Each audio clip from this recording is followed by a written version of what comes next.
प्रणव ध्वनि।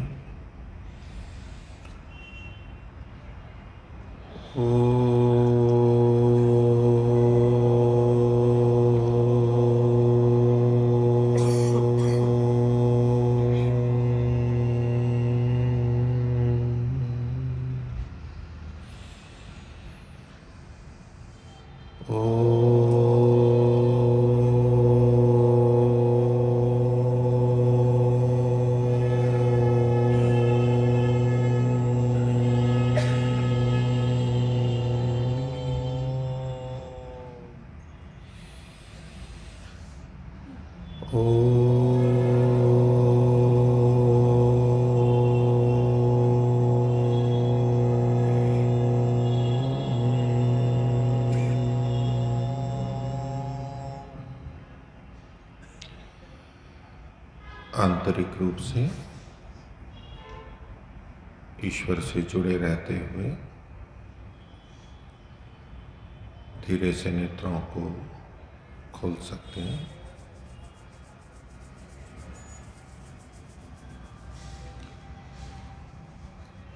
पारायण यज्ञ के आदरणीय ब्रह्मा डॉक्टर वेदपाल जी, सम्मान के योग्य वचनोपदेशक पंडित योगेश दत्त जी, आदरणीय आचार्य जी, सम्मान के योग्य आचार्य संदीप जी, समिति के अधिकारीगण एवं सदस्यगण और उपस्थित धर्म प्रेमी सज्जनों, माताओं और बहनों। सांख्य दर्शन में महर्षि कपिल ने जहाँ जीवन के प्रति विशेष दृष्टि पैदा करने का प्रयास किया है और मुक्ति की तरफ प्रेरित किया है, विवेक वैराग्य प्राप्त करने के विभिन्न उपाय बताए हैं, वहाँ उन्होंने बहुत सारी आवश्यक सैद्धांतिक दार्शनिक बातों को भी रखा है। सृष्टि की रचना का विषय, उससे संबंधित उठने वाले तर्क वितर्क, पक्ष प्रतिपक्ष, ऐसे ही एक विषय कर्म और कर्म के फल का भी है। पीछे हमने जो 4 अध्यायों तक मुख्य मुख्य सूत्रों को देखा था, अभी हम 5वें अध्याय को प्रारंभ कर रहे हैं और उसके दूसरे सूत्र में ही उन्होंने कर्म और ईश्वर से संबंधित सूत्र बनाया।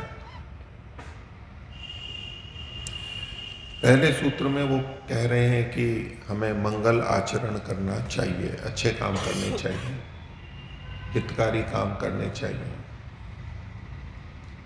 तो कर्म का प्रसंग उठाया, हितकारी काम क्यों करने चाहिए, उसके लिए हमारे लिए क्या प्रेरणा हो सकती है, क्या प्रमाण हो सकते हैं।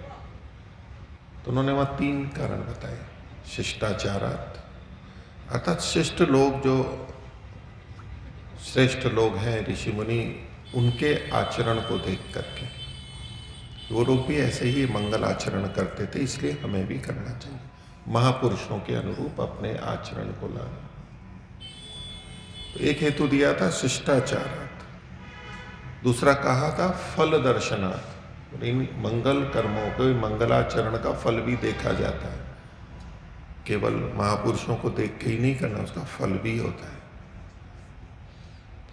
ये प्रत्यक्ष है। और तीसरा प्रेरणा के लिए कहा श्रुति तश्चेति, श्रुति में वेद में भी इनका कथन किया गया, यानी ईश्वर ने किया है, इसलिए भी करने चाहिए। 3 बड़े प्रमाण हैं। महापुरुष, हमारे पूर्वज, श्रेष्ठ लोग ऐसा करते आए हैं और इन कर्मों का श्रेष्ठ फल हम देखते भी हैं और वेद में भी परमात्मा ने कहा। 3 हेतु दिए, इसलिए मंगलाचरण करना चाहिए, अच्छा आचरण करना चाहिए।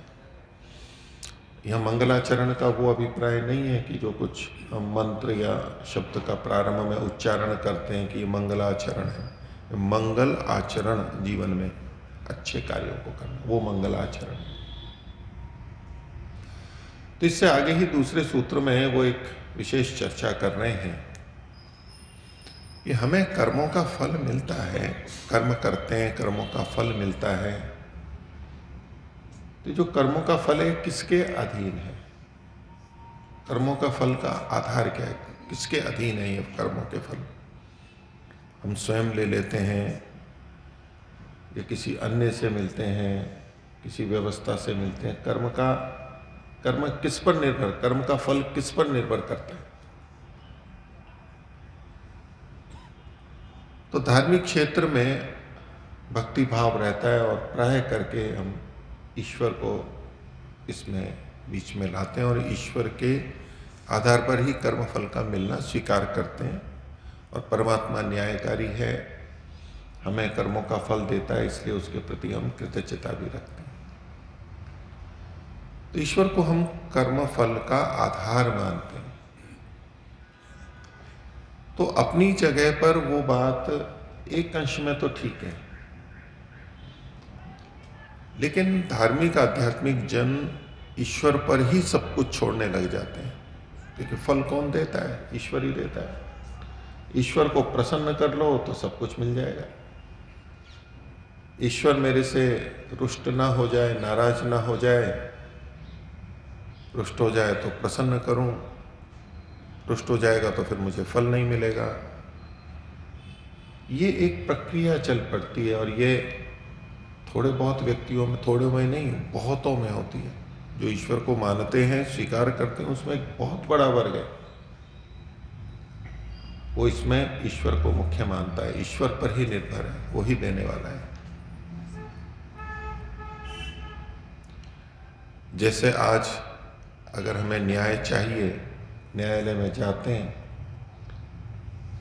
तो किसको प्रसन्न करना चाहते हैं? न्यायाधीश को प्रसन्न करना चाहते हैं।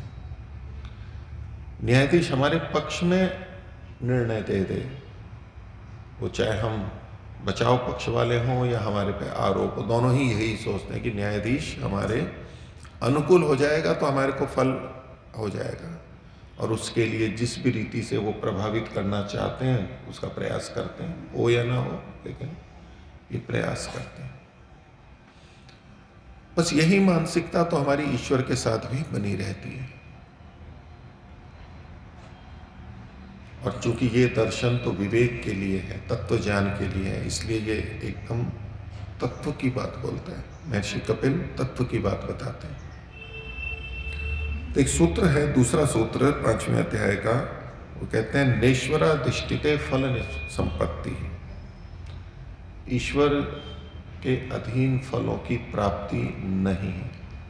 नेश्वराधिष्ठिते फल संपत्ति, फल की जो संपत्ति है, प्राप्ति है, वो ईश्वर पर अधिष्ठित नहीं है। बड़ी विचित्र बात है। और ऐसे या इन श्लोकों, इन सूत्रों को देख करके ही कई जने कहते हैं कि कपिल मुनि या सांख्य दर्शनकार तो ईश्वर को मानते ही नहीं। ईश्वर को मानते तो कहते ईश्वर ही फल देता है, कहते हैं नेश्वराधिष्ठित फल संपत्ति। भाई फिर किस पर अधिष्ठित है? तो कहा कर्मणा तत्सिद्धे है, कर्म के ऊपर वो निर्भर करती है। किसके कर्म पर? परमात्मा के कर्म पर नहीं। जिसे फल मिलता है, यानी हम, हमारे कर्म पर फल की निष्पत्ति निर्भर करती है। यद्यपि पूरी प्रक्रिया यह है कि कर्म हम करते हैं, फल हम भोगते हैं, और फल परमात्मा भी देता है और लोक के अंदर अन्य लोग भी दे देते हैं। हमारे मालिक दे देते हैं, वेतन दे देते हैं, न्यायाधीश दंड दे देता है, माता पिता दंड दे देते हैं, पुरस्कार दे देते हैं, गुरुजन दे देते हैं। लेकिन जब हम अपने कर्माशय और उसके ऊपर बात करते हैं तो कहा कि ये ईश्वर पर निर्भर नहीं है। ये एक हमारी भ्रांति को तोड़ना चाहते हैं, एक जगह निर्देश करना चाहते हैं। यद्यपि ईश्वर के बिना फल नहीं मिल सकता है, तो कह सकते थे ईश्वर के आधार पर ही फल मिलता है, मगर नहीं, ईश्वर के आधार पर नहीं मिलता है। कर्म पर आधारित है ये फल हमारा। तो इसकी तरफ संकेत करते हुए ये एक साधक को बताना चाहते हैं कि साधना में जब हम ईश्वर की भक्ति करते हैं तो वो भक्ति इस रूप में न परिवर्तित हो जाए कि वही सब कुछ है, वही करने वाला है, उसके बिना कुछ नहीं हो सकता, सब कुछ उसी की इच्छा के अनुसार हो रहा है। भक्ति का ये रूप आप लोग के अंदर जन जन में देख सकते हैं। कभी कभी हमारे भी मन में आ जाता होगा ये सब कुछ ईश्वर ही कर रहा है, सब कुछ ईश्वर पर ही निर्भर है, और जो कुछ भी हमें मिल रहा है उसमें हम एक वाक्य प्राय जोड़ देते हैं, ईश्वर की बड़ी कृपा है, ईश्वर की बड़ी कृपा है। बात बात में हम बोलते हैं ये, और उसको ईश्वर भक्ति का एक लक्षण भी मानते हैं, अहंकार निवृत्ति का एक लक्षण मानते हैं कि यदि यूं कहें कि मैंने बनाया ये मकान, तो अध्यात्म की ऐसी व्याख्याएं हो चुकी हैं और बहुत प्रशंसित होती हैं कि ये तो अहंकार हो गया, मैंने बनाया, मैंने पढ़ाई की, मैंने पद प्राप्त किया, मैंने यश प्राप्त किया, मैंने धन प्राप्त किया, मैंने ये कार्य किया। ये तो अहंकार की भाषा है, और अहंकार तो डुबाने वाला होता है। अध्यात्म में अहंकार कहाँ, अध्यात्म में तो समर्पण होता है। ये सब बातें हम सुनते रहते हैं। अब ये बातें जहां जिस अर्थ में कही गई हैं वहां तक के लिए तो ठीक है, लेकिन ये उससे भिन्न रूप में जब चली जाती हैं तो वो मिथ्या ज्ञान का रूप ले लेती हैं। चौथे अध्याय के अंत में कपिल जी ने कहा था, ना मलिन चेतसी उपदेश बीज प्ररोह, मलिन चित्त में उपदेश का बीज उगता ही नहीं है।